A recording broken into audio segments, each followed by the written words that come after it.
Selamat malam. WHO telah menyatakan bahwa besar kemungkinan COVID-19 akan diklasifikasikan sebagai endemi di masa mendatang, seperti halnya malaria atau demam berdarah. COVID-19 bisa dikategorikan sebagai endemi apabila terus hadir secara konstan dalam populasi di wilayah geografis tertentu dengan tingkat dan juga pola penularan yang sudah lebih terprediksi.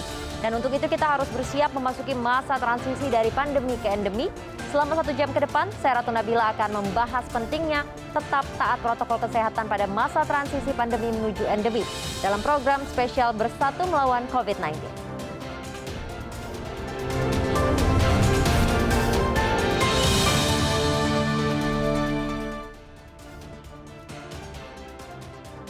Wacana hidup berdampingan dengan COVID-19 mulai digaungkan pemerintah dan juga beberapa lapisan masyarakat di tanah air. Gencarnya vaksinasi di seluruh wilayah Indonesia menjadi salah satu tolak ukur pemerintah dalam wacana transisi pandemi COVID-19 ke status endemi.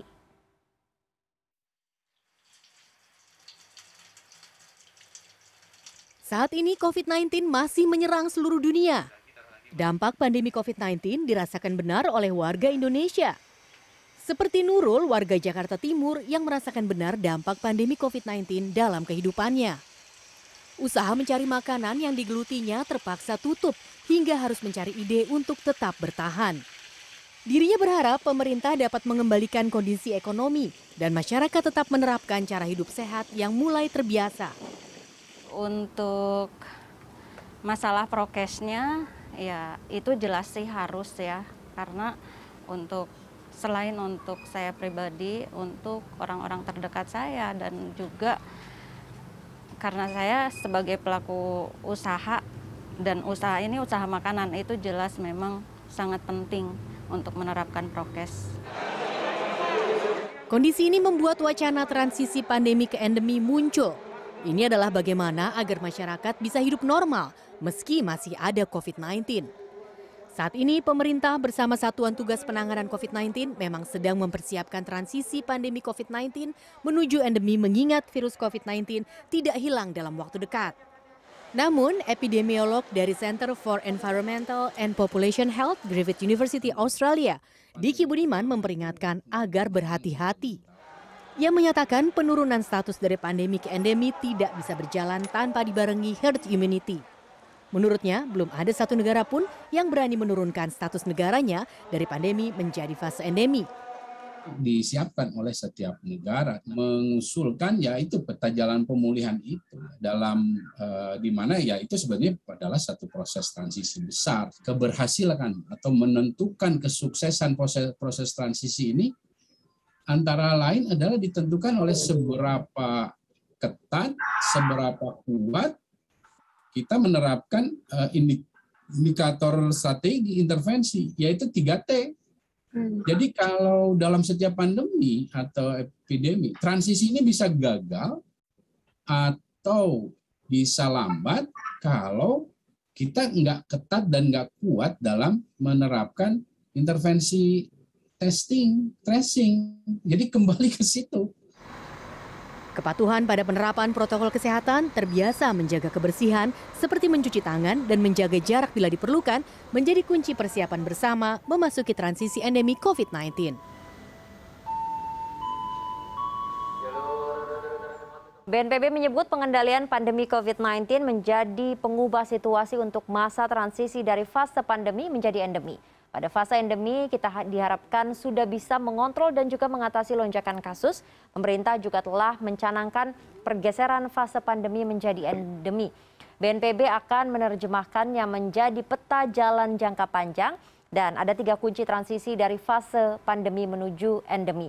Pertama adalah peningkatan vaksinasi pada seluruh masyarakat. Yang kedua adalah dilakukannya 3T, yakni testing, tracing, dan juga treatment. Dan yang ketiga adalah masyarakat juga harus tetap patuh pada protokol kesehatan 3M, yakni memakai masker, menjaga jarak, dan mencuci tangan. Dan kami akan membahas lebih dalam mengenai protokol kesehatan yang menjadi kunci dari transisi dari fase pandemi menjadi endemi. Ada 2 narasumber kami pada Zoom kali ini. Yang pertama adalah Bapak Hermawan Saputra, Dewan Pakar Ikatan Ahli Kesehatan Masyarakat Indonesia. Selamat malam Pak Hermawan. Selamat malam, Kak Nabila. Sehat ya, Selamat Pak? malam, pemirsa CNN Indonesia TV. Sehat selalu. Dan yang kedua ada Pak Sony Hari B. Harmadi, Ketua Bidang Perubahan Perilaku Satgas Penanganan COVID-19. Pak Sony, selamat malam. Malam Mbak Ila, Pak Hermawan. Sehat ya, Pak? Malam semua. Selamat malam. Baik, kita langsung saja ke topik kita pada malam hari ini. Saya akan ke Pak Sony terlebih dahulu. Pak Sony, apa saja yang sudah disiapkan oleh Satgas COVID-19 untuk menyiapkan masa transisi nih dari fase pandemi ke fase endemi? Ya Mbak Ila, jadi kalau di bencana itu ada istilah darurat, transisi darurat ke pemulihan, lalu kemudian normal. Nah ini seperti transisi darurat ke pemulihan. Dan itu ada hal yang harus kita lakukan supaya dari transisi darurat ke pemulihan berjalan dengan lancar, lalu kemudian menuju normal. Ada dua strategi utama. Yang pertama adalah strategi defensif. Bagaimana kita bisa menurunkan laju penularan serendah-rendahnya dengan positivity rate yang rendah, terkendali dalam waktu panjang. Nah, gimana caranya menurunkan laju penularan dengan strategi defensif ini? Dengan 3M, ya, pakai masker, menjaga jarak, kerumunan, serta mencuci tangan pakai sabun, kemudian mendorong percepatan vaksinasi. Ya, kita tahu bahwa program vaksinasi ini terus kita dorong sehingga bisa mencapai yang namanya herd immunity. Lalu kemudian ada indikator-indikator untuk menurunkan laju penularan tadi, termasuk kasus konfirmasi, ya, perawatan rumah sakit, kasus kematian, dan strategi yang kedua adalah strategi ofensif. Bagaimana kita meningkatkan kapasitas respon kita dengan 3T. Bagaimana kita bisa mendorong testing tidak hanya di Jakarta dan Jabodetabek, tetapi juga seluruh wilayah di Indonesia. Lalu kemudian juga tracing. Kita sekarang sedang mengejar target tracing, sekarang sudah mendekati 9 ya. Jadi setiap satu kasus terkonfirmasi positif sudah mendekati 9 orang yang bisa ditelusur. Lalu kemudian juga dengan treatment, bagaimana kita melakukan isolasi pada mereka yang terkonfirmasi positif atau memiliki gejala, mereka yang pernah kontak erat. Apa indikator-indikatornya? Positivity rate, ya, terus kemudian telusur per kasus konfirmasi, dan BOR, bed occupancy rate, dan seterusnya. Itu beberapa indikator untuk peningkatan kapasitas respon. Dan di dalam mendorong offensif dan defensif tadi, kita tidak akan berhenti sampai memastikan bahwa betul kasusnya terkendali dan kita secara perlahan bisa menuju ke di endemi, gitu Mbak Ila. Baik Pak Sony, jadi sebenarnya penanganannya ini sama begitu ya, pandemi dengan endemi. Dan saya akan ke Pak Hermawan. Pak Hermawan, kapan sebuah kondisi pandemi ini bisa kemudian dikategorikan menjadi endemi, dan apa saja masing-masing ciri dari fase tersebut? Ya, jadi Mbak Ila, sederhana saja bahwa pandemi ini kan yang menetapkannya adalah WHO ya, karena situasi global yang betul-betul terjangkiti, terpapar virus ini, dan bahkan berbagai sektor di berbagai belahan dunia juga terpuruk karena adanya ekses dan dampak dari COVID-19. Maka ketika WHO menetapkannya pada 2020 yang lalu, mestinya WHO juga yang mengevaluasi apakah coverage dari kasus penyakit ini masih meluas, masih berdampak signifikan atau tidak. Tetapi sebagai bahan analisis saja ya, bahwa itu di penghujung 2020 itu ada 120 negara yang terdampak signifikan karena pandemi COVID. Perlahan di 2021, sekitar Juni-Juli lalu 35 negara yang masih terdampak serius atau dalam kasus yang belum terkendali. Nah, belakangan setelah kami melihat dan mengevaluasi, ada sekitar 20-an masih negara yang terpapar serius.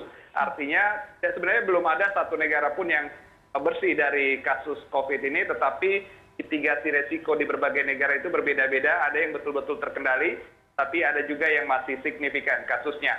Kurang lebih masih 20-an negara yang signifikan, sehingga sudah WHO melihat dan mengevaluasi apakah pandemi ini masih berdampak ke dunia keseluruhan, masih dipertahankan. Tetapi kalau tidak akan dicabut, ya sebenarnya secara natural negara-negara lain di dunia akan menyiapkan diri bagaimana transisi pandemi yang menjadi perhatian global, perhatian dunia menjadi concern gitu ya, masing negara. Nah ini natural. Prediksi kami boleh jadi di penghujung 2021 ini ya, WHO boleh jadi ya, artinya dengan berbagai kriteria yang ada, kalau konsisten, juga kasus-kasus varian baru terkendali, maka global ini bisa jadi dicabut. Akhirnya saat itulah sisi epidemiologi di berbagai negara yang masing-masing negara itu sendiri akan berbeda. Nah, Indonesia kemungkinan besar akan masuk ke endemik karena juga banyak sekali penyakit-penyakit yang masih endemik di negara kita. Tadi sudah diawali dengan baik ya penjelasannya, seperti ada malaria, ada tuberkulosis dan beberapa penyakit lain. Bahkan kasus-kasus yang hampir punah di dunia ya, seperti halnya polio, filariasis pun beberapa daerah di kita masih ada. Walaupun yang cukup concern kita sebenarnya yang di dalam Sustainable Development Goals, yaitu AIDS, dan tuberkulosis dan malaria. Ini juga perhatian global. Penyakit-penyakit ini masih endemi di Indonesia. Nah, itu fase transisinya. Ada beberapa tahap yang harus dilakukan dan dipenuhi. Tadi sudah dijelaskan dengan, ya, setuju dengan Pak Sony, apa yang menjadi tugas kita, ada tugas masyarakat, ada tugas pemerintah. Tugas pemerintah tetap dalam proses case finding ya, istilah Pak Sony mungkin ofensif, juga ada defensif. Kalau kita sebut defensif berkaitan dengan clinical services-nya. Jadi ada upaya berbasis layanan, pengobatan, vaksinasi, ada upaya berbasis pencegahan di tengah masyarakat atau hulu perilakunya. Oleh karena itu kalau kita mencontoh dari penyakit yang sudah endemik misalnya ya, malaria, tuberkulosis misalnya, itu sudah ada obatnya. COVID-19 belum ada obatnya. Tuberkulosis bahkan sudah ada vaksinnya. Nah, masih diupayakan.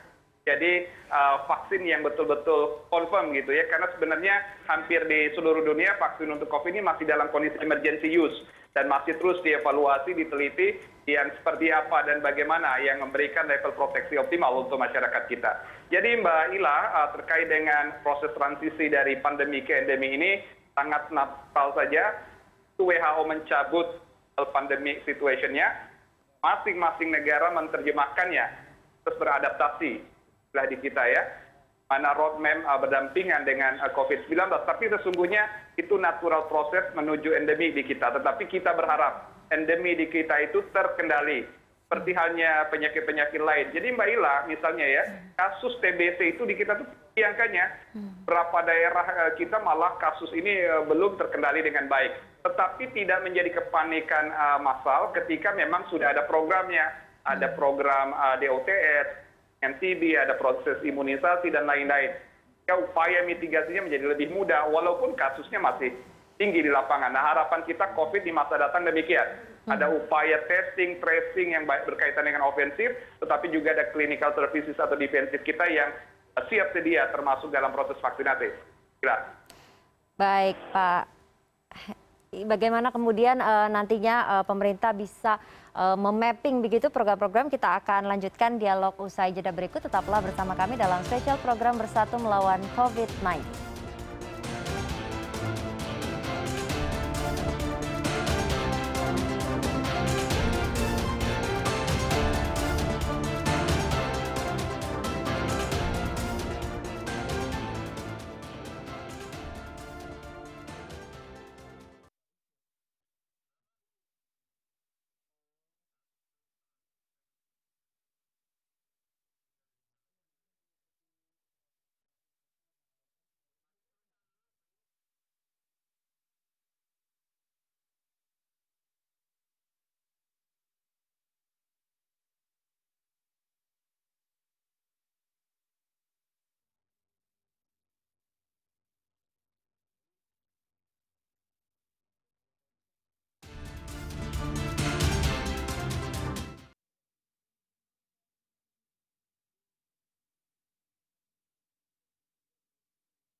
Anda kembali dalam spesial program Bersatu Melawan COVID-19 dan kita masih bersama dengan dua narasumber kami membahas mengenai bagaimana taat prokes saat transisi pandemi ke endemi. Saya akan ke Pak Sony terlebih dahulu. Pak Sony, salah satu kunci transisi dari fase pandemi ke endemi adalah vaksinasi. Apakah kemudian capaian dan juga percepatan vaksinasi kita pada saat ini sudah cukup? Ya, Mbak Ila. Jadi kalau kita lihat data, sudah 73,3 juta masyarakat Indonesia menerima vaksin pertama, setara dengan 35%. Lalu sudah 42 juta penduduk Indonesia yang menerima lengkap dan setara dengan 20%. Tentunya arahan Bapak Presiden jelas ya, kita menargetkan bisa sampai 2 juta yang divaksin dalam 1 hari. Lalu kalau kita perhatikan lagi, kemarin sepanjang Agustus 2021 itu Indonesia telah menerima kalau nggak salah 72 juta dosis vaksin. Itu jumlah yang sangat besar ya. Bu Menlu juga sudah menjelaskan bahwa tidak mudah sebetulnya memperoleh vaksin ini. Tetapi komitmen pemerintah bahwa upaya percepatan vaksinasi itu akan mempercepat kita proses dari pandemi menjadi endemi sehingga kita kejar. Dan itu juga langsung didistribusikan ke daerah. Lalu juga awal September ini sudah datang sekitar 13 juta dosis dan didistribusikan ke daerah juga. Target penyuntikan 2 juta dosis vaksin ini dilakukan secara massal dan sangat dibantu oleh TNI Polri. Lalu kemudian juga kita mendorong ya, ini menjadi sebuah gerakan vaksinasi nasional. Makanya dan juga memberikan arahan, kami juga sudah menyampaikan ke berbagai dalam berbagai kampanye bahwa hal terpenting sekarang ayo pakai masker, ayo cepat vaksin. Nah, kemudian kalau kita lihat juga pemerintah sudah berupaya untuk mendekatkan sentra vaksinasi ke masyarakat ya, meningkatkan distribusi vaksin serta mengatur rantai dingin dengan cara meminimalkan stok ya, jadi stok yang ada sampai dipakai dan daya gunakan vaksinator, termasuk akan para bidan, lintas desa, lintas kecamatan. Kemudian juga tahu Mbak Ila bahwa syarat ini sudah dilonggarkan, bahkan masyarakat yang tidak memiliki nomor induk kependudukan bisa divaksin. Yang paling penting juga adalah sebaran atau vaksinasi ini merata. Makin merata, kita tahu kemarin ya wilayah yang sangat aktivitas penduduknya seperti DKI Jakarta, lalu kemudian Bali ya, ada lagi Provinsi Kepulauan Riau yang vaksinasinya sudah cukup tinggi. Kemudian kita dorong ke daerah-daerah lainnya sehingga pemerataan ini kan kita bisa mendorong pandemi turun level menjadi endemi secara merata. Kalau masih tidak merata antar wilayah, ini menjadi PR ya, lebih lama lagi kita capai kondisi endemi tadi. Makanya upaya percepatan vaksinasi juga dilakukan secara lebih merata di wilayah-wilayah. Ya. Baik, saya akan ke Pak Hermawan. Pak Hermawan, apakah kemudian kondisi pada saat ini sudah masuk ke kategori masa transisi dari fase pandemi ke fase endemi? Kalau memang belum, kapan kira-kira kita bisa masuki masa transisi tersebut? Yang harus lakukan sebagai sebuah bangsa memang mempersiapkan diri dengan baik. Kita punya catatan-catatan. Pertama, negara kita bukanlah negara produsen utama vaksin. Maka kita harus mengejar agar ada kemandirian vaksin. Kita berharap Presiden dan pemerintah komitmen agar vaksin merah putih misalnya ya, yang direncanakan pada 2022, itu betul-betul menjadi sebuah pintu kemandirian bangsa terkait dengan vaksin, khususnya untuk COVID-19. Itu yang pertama. Yang kedua, penggunaan instrumen untuk early detection gitu ya, untuk konsep active case finding ya. Kita kan sebenarnya sudah mengembangkan tuh macam Genos ya untuk screening walaupun dipakai, tapi misalnya rapid swab antigen, kemudian bahkan PCR, harusnya juga ini bisa dioptimalkan material dan produksi juga di dalam negeri sehingga secara cost lebih murah dan pada akhirnya kalau kita lakukan ini di kemudian hari harusnya bisa minimalisir cost-nya sehingga akan digratiskan. Upaya untuk menjamin kemandirian kita dari instrumen, alat diagnostic testing, kemudian vaksin, ini betul-betul menjadi fase yang harus kita persiapkan. Itulah persiapan di masa transisi ini. Tetapi di sisi lain, protokol kesehatan yang 5M itu memang menjadi sebuah new habit, new behavior, new culture. Nah, suatu waktu kan kita sebenarnya dilatih bahwa orang-orang yang menggunakan masker biasanya orang yang sakit. Nah, tetapi di kala pandemi, semua orang harus menggunakan masker, yang sakit atau tidak sakit, karena memang level virulensinya. Suatu waktu apabila kasus ini terkendali di Indonesia, dari pandemi nanti menjadi endemi dan terkontrol harapan kita, maka boleh jadi akan ada relaksasi. Kita berharap orang-orang yang sakitlah, yang merasa dirinya tidak fit lah, yang kembali menggunakan masker. Tetapi tetap saja, di saat ini kita tidak boleh abai, kita tidak boleh euforia. Ada 3 yang harus kita hindari di masa transisi seperti ini. Pertama, euforia vaksinasi. Yang kedua, euforia pelonggaran PPKM.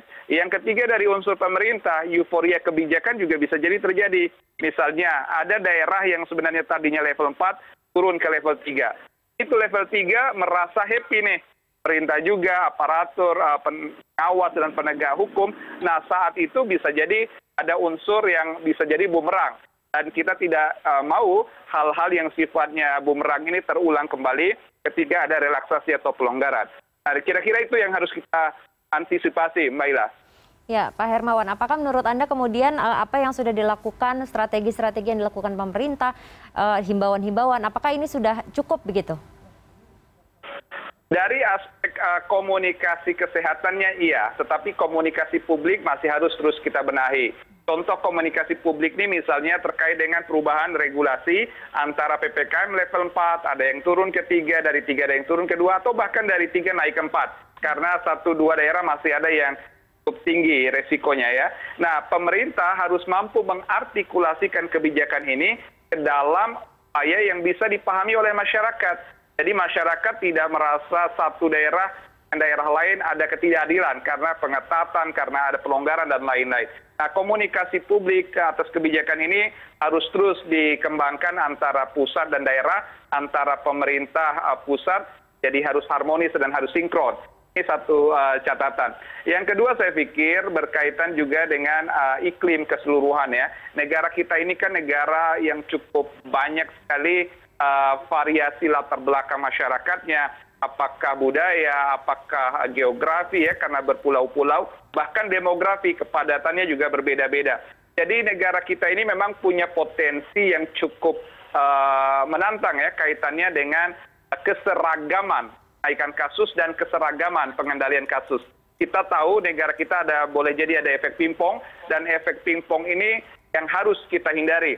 Jangan sampai misalnya di wilayah Jawa yang sudah signifikan pelandaiannya, apalagi di wilayah Jabodetabek yang sudah relatif terkendali konsisten, jangan sampai karena kita terlalu longgar dari segi transportasi, mobilitas, aktivitas publik, dan antar daerah, malah Jakarta bisa sewaktu-waktu kembali naik lagi. Kita menghindarinya. Karena kita ingin menghindarinya, kebertahapan itu menjadi sangat penting, kehati-hatian, dan juga masyarakatnya tetap disiplin protokol kesehatan. Itu yang penting, supaya multiplayer efeknya tidak menjadi snowball ya, efek bola salju yang bisa mengancam kembali di suatu waktu ke depan. Baiklah. Baik, kita akan lanjutkan dialog usai jeda berikut. Tetaplah bersama kami dalam spesial program Bersatu Melawan COVID-19.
Anda kembali bersama kami dalam spesial program Bersatu Lawan COVID-19 dan kita masih bersama dengan dua narasumber kami. Langsung saja saya akan ke Pak Sony.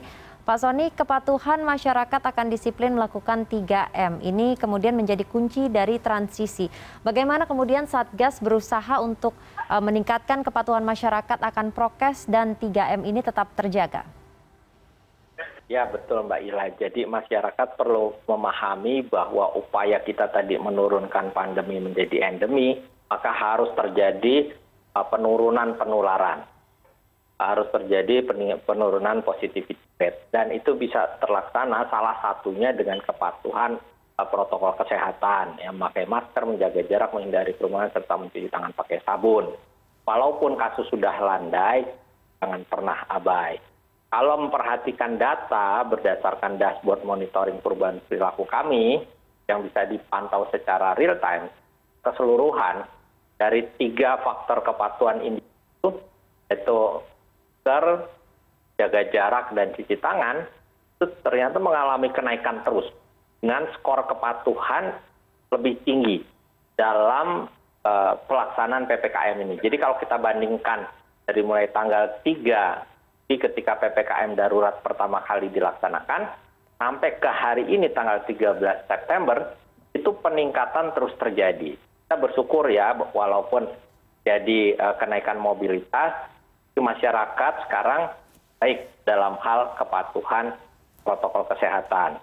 Lalu kemudian kalau kita perhatikan juga dari data yang dikumpulkan misalkan oleh BPS, menunjukkan bahwa Jawa itu kepatuhannya, kita misalkan memakai masker itu sudah capai 90% lebih, ya. Tetapi untuk di luar Jawa memang sedikit lebih rendah, tapi angkanya sudah di atas 85%. Jadi kalau kita amati, angka kepatuhannya baik dari waktu ke waktu. Tetapi kami terus-menerus tidak pernah berhenti, karena bagaimanapun juga pandemi masih berlangsung. Karenanya kami tetap melakukan penggerakan di lapangan, melalui para duta perubahan perilaku yang jumlahnya sekarang sudah lebih dari 119.000, dan selama pelaksanaan PPKM ini sudah sekitar 21.000 duta perubahan perilaku yang memang bergerak ya selama pelaksanaan PPKM, dan mereka sudah mengedukasi lebih dari 7 juta orang. Lalu kemudian kampanye protokol kesehatan melalui berbagai media baik online, cetak, media sosial, media luar ruang, itu terus kami lakukan supaya mengingatkan masyarakat. Lalu kemudian juga edukasi ya berbasis kearifan lokal. Kami menggunakan pendekatan-pendekatan lokal, misalkan dengan wayang kulit, wayang golek, dan wayang Bali, kemudian ada kesenian Minang, kesenian Riau, dan seterusnya. Jadi kami juga menggunakan bekerja sama didukung oleh banyak pelaku pekerja seni dari daerah. Kalau kita perhatikan cukup efektif ini ya mendorong peningkatan kepatuhan, dan masyarakat sudah menjadi bagian dari kesehariannya. Itu harapan kami, nanti walaupun sudah turun menjadi endemi, masyarakat tetap masih terbiasa untuk melaksanakan protokol. Baik Pak Hermawan, kalau melihat masyarakat Indonesia begitu, berapa lama kemudian waktu yang dibutuhkan untuk transisi dari fase pandemi ke fase endemi ini? Iya, dalam teori perilaku terkait dengan konsep perubahan perilaku menghadapi COVID-19 ini kan ada 3 sebenarnya ya. Ada yang disebut pertama itu predisposing factor. Ini faktor yang melekat, yaitu seperti halnya karakter masyarakat kita, tingkat penghasilan, budaya, variasi keluarga, latar belakang, pendidikan, dan lain-lain. Ini namanya predisposing factor. Ini given. Maka selalu ada ruang perbedaan perilaku masyarakat, karena tadi perbedaan latar belakang. Tapi ada yang kedua yang disebut dengan enabling factor, faktor pemungkin. Faktor pemungkin ini berkaitan bagaimana kita melakukan rekayasa lingkungan, bagaimana kesehatan, bagaimana akses terhadap layanan. Pastikan yang disebut Pak Sony tadi, adanya peran lokal influencer saya menyebutnya. Jadi pengaruh tokoh-tokoh lokal, orang-orang terdekat yang menjadi panutan dan seterusnya, ini juga yang akan memungkinkan apakah orang itu menjadi lebih baik atau malah destruktif ya, konstruktif atau destruktif. Nah itu terkait dengan sesuatu yang memungkinkan itu terjadi. Tapi yang ketiga, ada yang disebut dengan reinforcing factor, faktor pendorong. Nah, faktor pendorong ini biasanya identik dengan kebijakan pemerintah. Bagaimana pemerintah agar di daerah tertentu betul-betul ada perubahan kebijakan, sekaligus ada kualitas pengawasan. Jangan sampai misalnya ada kebijakan yang mengetat, tapi di lapangan melonggar. Atau ada kebijakan yang melonggar, tapi sesungguhnya tidak dipahami sebagai sebuah hal yang memang tetap diawasi. Nah, ini semua menjadi sebuah kombinasi, 3 faktor tadi, adalah faktor yang melekat, faktor yang memungkinkan, dan faktor yang mendorong, sehingga kalau ini paralel dilakukan upaya, ada peran masyarakat yang melekat, ada peran pemerintah, ada peran lingkungan yang membentuk ini semua, rasa-rasanya transisi ini akan lebih mudah, Pak Ila. Tetapi kalau ini belum kompak, belum sinergi kita lakukan, maka jangan sampai terjadi long pandemi, dan pada akhirnya walaupun pandemi dicabut dari tataran global oleh WHO, nah kita tidak ingin kasus COVID masih begitu tidak terkendali, dan bisa-bisa saja negara kita menghadapi hyperendemi misalnya. Nah, itu tidak kita inginkan, tetapi karena kita pengen ada transisi ke sana, semuanya menjadi sangat penting. Termasuk dalam enabling faktor tadi itulah yang saya sebut kemandirian ya. Kemandirian vaksin, kemandirian dari segi diagnostic testing, dan juga upaya-upaya berkaitan dengan clinical services di masa datang. Kira-kira inilah yang harus kita lakukan dan terus kita gulirkan bersama, Pak Ila. Tetapi sesungguhnya kalau kita belajar dari pengalaman, tiadalah penyakit yang tidak bisa dikendalikan, semuanya bisa dilakukan, yang penting kolaborasi multi stakeholders, adanya upaya bersama, komitmen yang sungguh-sungguh. Itu kuncinya, Mbak Ila. Mudah-mudahan sehat buat kita semua, sehat pemerintah kita, masyarakat kita, dan sehat ya. Amin, amin. Pak Sony, ada banyak sekali faktor-faktor dan juga strategi yang kemudian harus dilakukan. Ini yang paling sulit yang mana, Pak Sony? Ya, jadi betul. Gini, merubah perilaku itu bukan sekedar memberi masker, ya, terus kemudian membubarkan kerumunan, tetapi namanya social engineering. Kita melakukan rekayasa sosial.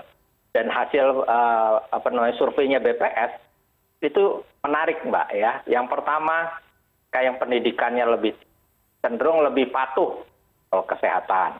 Ya. Kemudian kayak yang berjenis kelamin perempuan cenderung lebih patuh daripada yang laki. Lalu kemudian mereka yang sudah menikah cenderung lebih patuh daripada yang menikah, ya.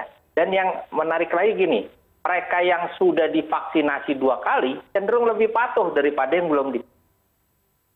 Ya, terus kemudian lagi kita lihat yang pernah positif COVID-19 itu cenderung lebih patuh daripada mereka yang belum pernah positif COVID-19.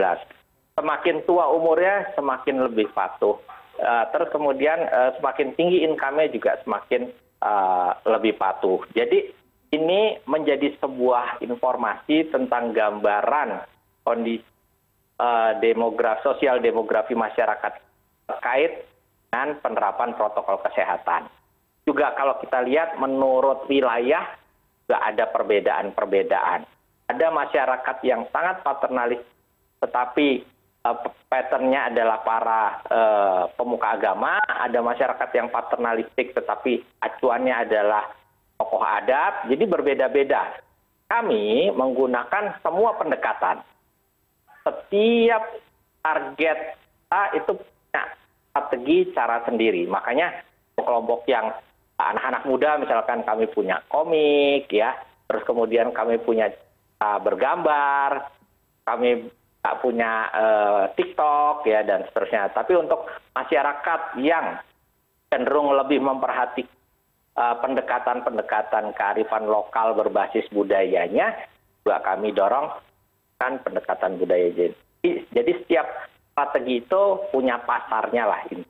Sehingga kami tidak bisa one size fits all policy, satu kebijakan atau satu strategi diterapkan untuk semuanya. Makanya kita buat variasi strategi agar membangun orang yang tidak patuh menjadi patuh, orang yang sudah patuh sadar. Karena kesadaran itu berarti mereka sudah mengetahui, ya, dan merasakan manfaat apa yang dia lakukan atau perubahan perilaku apa yang dia lakukan. Baik, Pak Sony. Kita akan lanjutkan perbincangan usai jeda berikut. Tetaplah bersama kami dalam spesial program Bersatu Melawan COVID-19.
Kembali dalam spesial program Bersatu Melawan COVID-19, kita masih membahas mengenai tetap jaga protokol kesehatan di masa transisi dari pandemi ke endemi. Dan masih bersama dengan dua narasumber kami, ada Pak Sony dan Pak Hermawan.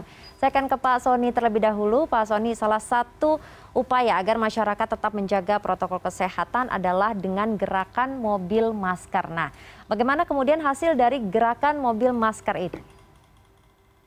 Ya Mbak, tentu gerakan mobil masker ini bagus ya, melengkapi semuanya.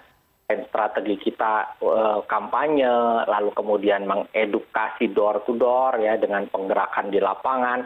Kami juga menggunakan gerakan mobil masker, beberapa titik, terutama titik-titik dengan tingkat kepatuhan protokol kesehatan cenderung lebih rendah ya, pasar, terminal, pedagang kaki lima dan ya. Lalu kemudian kita membagikan masker, ke mengedukasi mereka ya bahwa mereka harus tetap mematuhi protokol kesehatan, tentu dengan cara yang baik. Lalu kemudian misalkan lagi untuk pedagang kaki lima kan kami membagi masker, gambar pedagang kaki lima. Untuk ojek online kami berikan masker, gambar ojek online. Untuk ojek pangkalan dengan gambar ojek di pasar juga. Jadi ada identitas kebanggaan bagi mereka sehingga mereka mau memakai itu. Dan antusiasmenya sangat baik. Tapi dari memberikan masker, mengedukasi. Yang paling penting adalah gerakan mobil masker tadi oleh ya kita mengedukasi ya dari waktu ke waktu tanpa henti. Makanya terus mendorong agar duta perubahan perilaku ini jumlahnya semakin banyak. Per hari ini sudah sekitar 19.200 orang di seluruh Indonesia, 34 provinsi, 433 kabupaten kota. Nah, mereka ini minta untuk mendukung, termasuk juga pembagian masker di lapangan. Karena bagaimanapun juga kita harus punya strategi memberi akses, memfasilitasi masyarakat agar bisa mematuhi protokol kesehatan. Tapi kadang-kadang bagikan gitu, besoknya nggak dipakai, jadi kita bagikan lagi. Jadi makanya beberapa kali berulang dengan harapan masyarakat terus mematuhi. Dan kalau dari monitoring perubahan perilaku kami tadi, bulan terakhir ya, bahkan 2 bulan terakhir sejak pemberlakuan PPKM tanggal 3 Juli itu kepatuhan masyarakat terhadap protokol kesehatan terus meningkat. Karena komunikasi risiko kita ya, kita menjelaskan semakin intensif tentang bahaya COVID-19, lalu kita juga mencoba menjelaskan kepada masyarakat bagaimana cara memakai masker yang baik dan benar, karena salah satu kendalanya walaupun kelihatannya jumlah pemakaian masker sudah tinggi, tapi mereka masih menggunakan masker dengan cara yang keliru. Nah, itu juga kami intensifkan sehingga mereka bisa memakai masker dengan cara yang baik dan benar. Tentunya kalau kepatuhan ini kan jelas ya berdampak terhadap kasus. Baik Pak Soni, jadi pemerintah ini tidak henti-hentinya begitu ya mengingatkan masyarakat untuk tetap menjaga protokol kesehatan. Pak Hermawan, apalagi kemudian yang sebaiknya dilakukan oleh pemerintah pada masa transisi dari fase pandemi ke endemi ini? Baik, Pak Ila, kita sudah mulai melihat bagaimana di kehidupan kita 2 minggu terakhir ini jalanan kembali padat, pagi, siang, dan petang, jalanan macet, kemudian fasilitas publik mulai ramai, antrian, kemudian juga layanan sosial, dan berbagai aktivitas perkantoran, pemukiman, dan seterusnya. Sudah kembali menggeliat, artinya roda ekonomi berjalan. Tetapi perlu kita ingatkan bahwa protokol kesehatan yang 5M, mulai dari menjauhi kerumunan, membatasi mobilitas dengan menjaga jarak, terbiasa mencuci tangan, dan selalu menggunakan masker dimanapun, ini adalah personal awareness. Ini adalah individu. Tapi ada yang harus kita dorong, yaitu community awareness. Bagaimana kesadaran kolektif kita semua agar tidak hanya personal atau perilaku personal hygiene tadi, tapi juga ada kesadaran kolektif. Perkantoran contohnya. Health problem is beyond health. Urusan kesehatan itu kadang bukan tanggung jawab tenaga kesehatan, tapi tanggung jawab multi stakeholders. Kalau saja misalnya dinas-dinas sosial, dinas tenaga kerja, kemudian semua instansi pemerintah lain mengawasi misalnya bagaimana di lingkungan-lingkungan kerja itu ada satuan tugas pengawasan dan juga pengendalian COVID atau Satgas COVID, tapi juga ada juga upaya untuk mengelola ruang-ruang kerja, mengatur ventilasi udara, bagaimana pencahayaan, suhu, sirkulasi, sekaligus melakukan proses pembersihan berkala di cleanliness yang kita sebut dengan CHSE ya, menjadi standar kita, cleanliness, kemudian juga hygiene, kemudian juga bagaimana dan juga environmental health-nya ini betul-betul dibungkus menjadi satu kesatuan dengan perilaku. Jadi ada protokol orang, protokol ruang, protokol barang. Kami menyebutnya BOR protokol. Jadi protokol barang, orang, dan ruang. Kalau integrasi dari ini dilakukan, ada personal awareness, ada community awareness, ini mulai terus kita kampanyekan, terus kita lakukan stimulan programnya, rasanya tidak akan sulit. Kita bergerak dari pandemi, kemudian menjadi endemi dengan situasi yang natural, kontrol, dan masa depan Indonesia. Yang harus terus kita lakukan, dan tentu saja peran pemerintah sangat sangat menjadi kunci. Kesadaran masyarakat ada fundamentalnya. Ini yang harus terus kita saling menguatkan di tengah masyarakat dan aktivitas kita dalam keseharian ini. Gila. Ya, jadi yang harus diingat adalah protokol kesehatan ini adalah tanggung jawab bersama begitu. Baik, kita akan lanjutkan setelah jeda berikut. Spesial program Bersatu Melawan COVID-19 akan segera kembali.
Terima kasih Anda masih bersama kami dalam spesial program Bersatu Lawan COVID-19. Kita masih membahas mengenai protokol kesehatan untuk menghadapi transisi dari masa pandemi ke endemi. Dan masih ada dua narasumber kami, Pak Sony dan Pak Hermawan. Saya akan ke Pak Sony. Pak Sony, 3T ini juga menjadi salah satu kunci dari transisi. Bagaimana kemudian cara agar pelaksanaan 3T ini tetap terjaga dan tidak mengendur?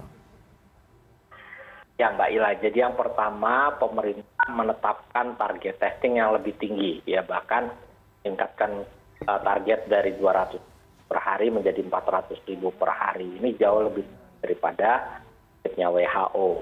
Lalu bahkan daerah-daerah itu dikasih tahu berapa target yang mereka harus penuhi, ya. Terus kemudian yang kedua adalah kita tahu kita sudah menurunkan biaya tes baik antigen maupun PCR. Sehingga mereka yang melakukan screening mandiri dan merasa bahwa perlu untuk melakukan tes, itu menjadi lebih mudah karena terjangkau biayanya.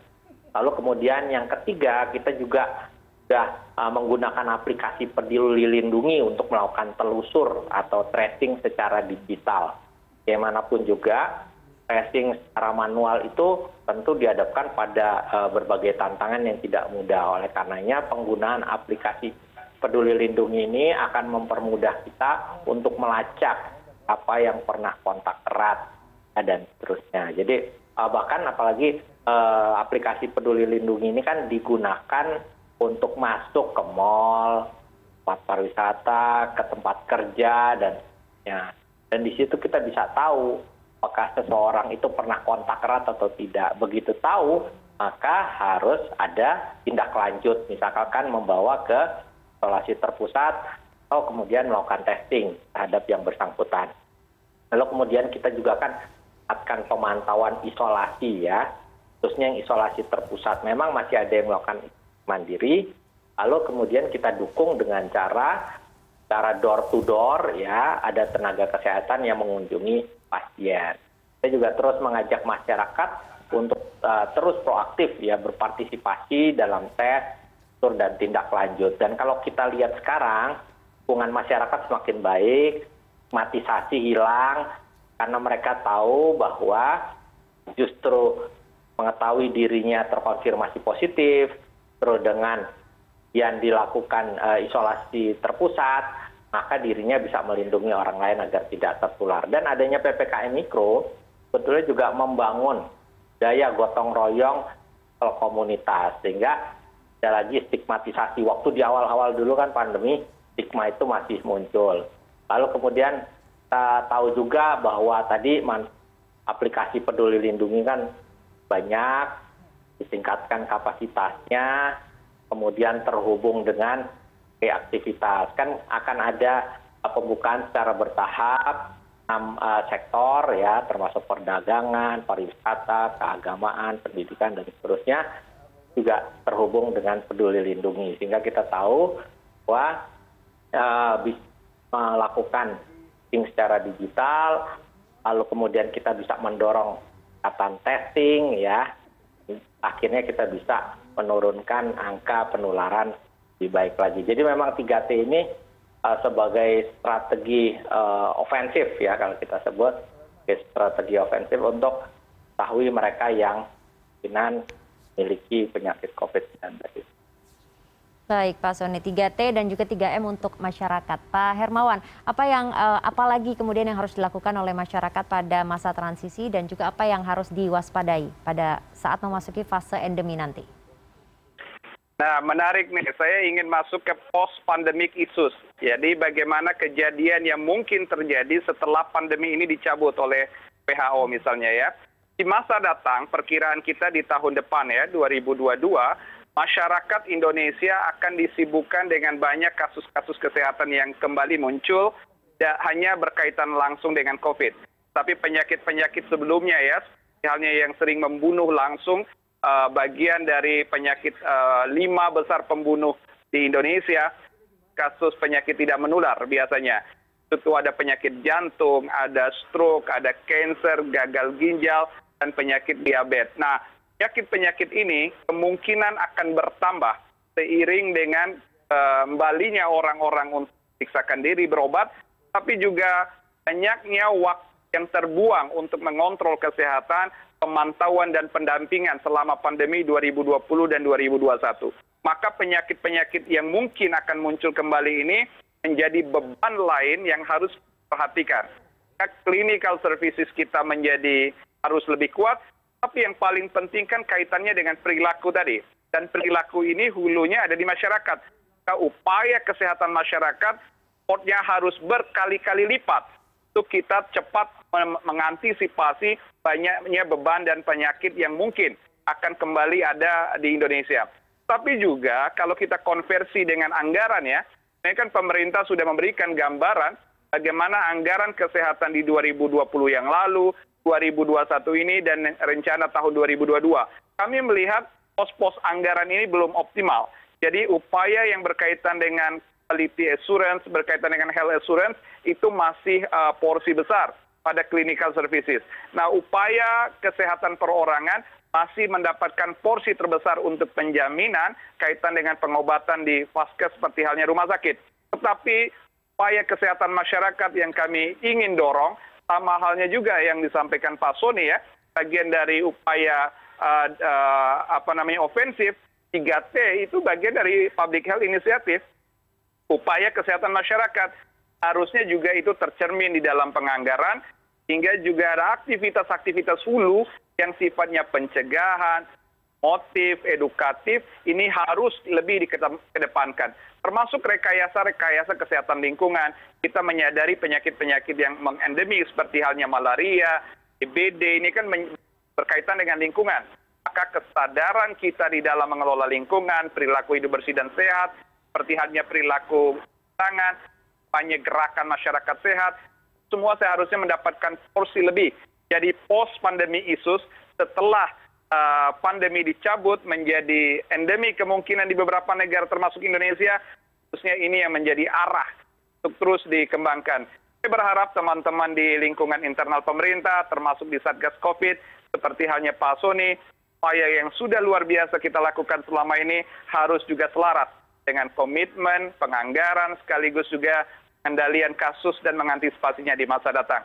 Ini yang bisa dilakukan oleh pemerintah dan stakeholder strategis. Tetapi masyarakat kita harus mengingatkan kembali. Mengembalikan kita pada perilaku 2 tahun yang lalu pada aslinya, rasanya tidak mungkin 100% kita kembali.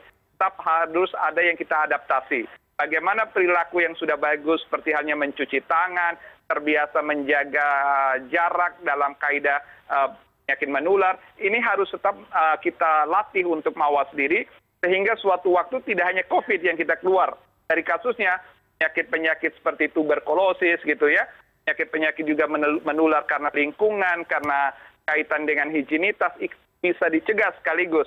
Jadi ada hikmahnya. Perilaku kita terbentuk, maka penyakit menular lain akan terminimalisir. Tinggal bagaimana kita betul-betul mengoptimalkannya, peran dari masyarakat, perilaku dan kesadaran komunitas, peran juga dari pemerintah untuk komitmen, konsisten terkait dengan penganggaran dan kebijakan. Mudah-mudahan kita semua menghadapi masa depan yang cerah setelah pandemi COVID ini dan mudah-mudahan sehat kita. Amin. Baik, terima kasih Pak Hermawan dan juga Pak Sony sudah bergabung pada malam hari ini. Sehat selalu. Sehat selalu. Terima kasih. Kami ingatkan bagi kita semua agar jangan lengah, pandemi masih mewabah, divaksinasi dan juga disiplin protokol kesehatan menjadi kunci hentikan penularan COVID-19. Ingat 3M di aktivitas keseharian, memakai masker, menjaga jarak dan menjauhi kerumunan serta mencuci tangan dengan sabun di air yang mengalir. Saya Ratu Nabila undur diri, terima kasih dan sampai jumpa.